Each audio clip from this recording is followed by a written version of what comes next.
Anda juga tahu bahwa Indonesia menghadapi tantangan yang serius, yaitu menguatnya potensi intoleransi sosial keagamaan. Jika dibiarkan, potensi ini dapat berujung pada aksi radikalisme atas nama agama.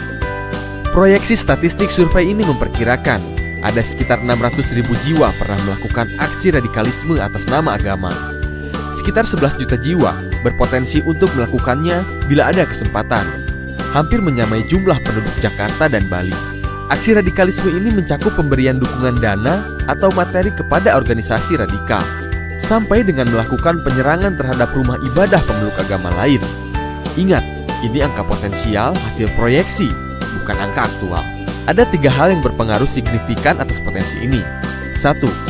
Pemahaman literalis atas konsep jihad yang dianggap harus menggunakan kekerasan. 2. Materi ceramah yang berisikan permusuhan dan kebencian. Dan ketiga, ketidaksukaan bahkan kebencian terhadap kelompok tertentu meskipun kelompok tersebut seagama.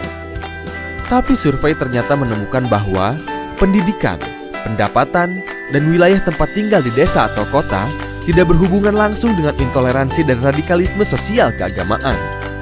Maka tantangan terbesar pemerintah saat ini adalah penegakan hukum yang tegas, terutama terhadap pelaku hate speech, memastikan kebijakan yang tidak diskriminatif dan memenuhi hak-hak warga negara yang dijamin undang-undang tanpa memandang agama, keyakinan, suku, ras, ataupun pilihan politiknya.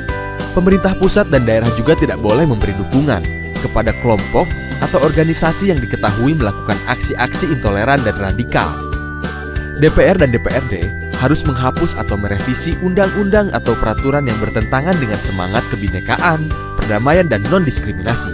Organisasi sosial keagamaan moderat seperti Nahdlatul Ulama dan Muhammadiyah harus memperkuat basis dan kapasitas anggotanya dengan pemahaman keagamaan yang lebih kritis dan terbuka. Dan sebagai warga negara, kita harus membiasakan diri berpikir kritis, tidak terlibat penyebaran ujaran kebencian atau hate speech, mengamalkan nilai-nilai beragama yang positif dan damai, membuka ruang dialog, menggiatkan interaksi antar kelompok, serta memupuk saling pengertian dan pemahaman. Marilah kita bangun bangsa dan kita hindarkan pertikaian yang sering terjadi. Inilah esensi tugas kesejarahan yang tidak boleh kita lupakan sama sekali.